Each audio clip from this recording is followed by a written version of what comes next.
नवी मुंबईतील एपीएमसी पोलिसांनी रात्री उशिरा अचानक कोम्बिंग ऑपरेशन राबवत विविध ठिकाणी धाड टाकली। या कारवाईत मोठा पोलीस फौजफाटा तैनात करण्यात आला होता।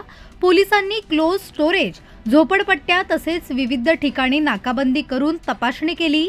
नवी मुंबई पोलीस आयुक्तालय अंतर्गत गुन्हेगारी प्रवृत्तींना आळा घालण्यासाठी एपीएमसी पोलिसांनी रात्रीच्या सुमारास अचानक कोम्बिंग ऑपरेशन राबवले।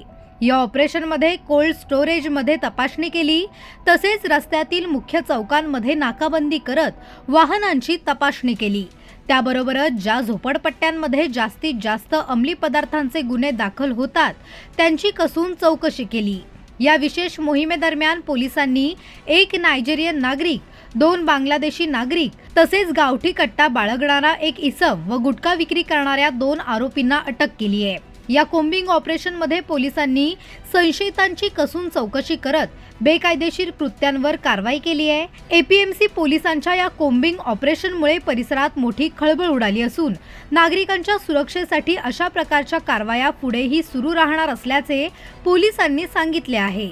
तसेच आपल्या आसपास कोणत्याही संशयास्पद हालचाली आढळून आल्या तर नागरिकांनी देखील त्याची माहिती पोलिसांना द्यावी असं आवाहन एपीएमसी पोलिसांनी केलं आहे। जे नागरिक कायदेशीर कृत्यांची माहिती देतील त्यांचं नाव गोपनीय ठेवण्यात येईल असं आश्वासन देखील पोलिसांकडून करण्यात आलंय।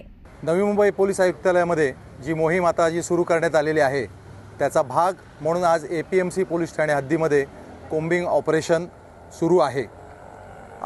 याचा भाग म्हणून आम्ही कोम्बिंग ऑपरेशन करता APMC police station, zone 1, zone 2, zone 3 आणि हेडक्वार्टर या ठिकाणाहून जवळपास आम्ही इथे 20 अधिकारी आणि 150 लोकांचे स्टाफ, आमचा अंमलदार असे ह्या आम्ही कोम्बिंग ऑपरेशनमध्ये सामील झालेलो आहोत। याचा प्रमुख आमचा उद्देश आहे तो म्हणजे बांगलादेशी नागरिक त्यांना शोधून काढणं, अंमली पदार्थांविरोधी ठोस कारवाया करणं, त्याचप्रमाणे पाहिजे फरार आरोपी जे असतील आमचे त्यांना शोधणं, संशयित जागा, संशयित इसम, संशयित वाहनं ही चेक करणं, त्याचप्रमाणे जे अवैध धंदे आहेत त्यांच्यावरती कारवाई करणं, असं हे प्रमुख आणि अजून काही अशी प्रमुख उद्देश या कोम्बिंग ऑपरेशनची आहेत।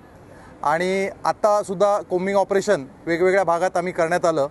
सगळ्यात पहिल्यांदा आम्ही जे कोल्ड स्टोरेजेस आहेत, ज्या ठिकाणी संशयित तिथे नागरिक मिळू शकतात किंवा तिथे जे कोल्ड स्टोरेज रेफ्रिजरेटेड असे कंटेनर्स असतात, त्याचप्रमाणे त्या कोल्ड स्टोरेजच्या आतमध्ये जो माल असतो त्याच्या मालामध्ये आम्ही रँडमली तिथे चेकिंग केलं गेलं। तिथे काही आम्हाला आक्षेपार्ह मिळतं आहे काय, कुठला अंमली पदार्थ वगैरे मिळत आहेत काय, त्याचा आम्ही तपास केला। त्याचप्रमाणे त्या ठिकाणी जो बऱ्याच वेळेला तिथे परराज्यातून आलेले जे लोक असतात त्यांच्या तिथे नागरिकत्वाची तपासणी करण्यात आली। त्याचप्रमाणे संशयित दुसरं काय मिळून येतं का ते पाहण्यात आलं।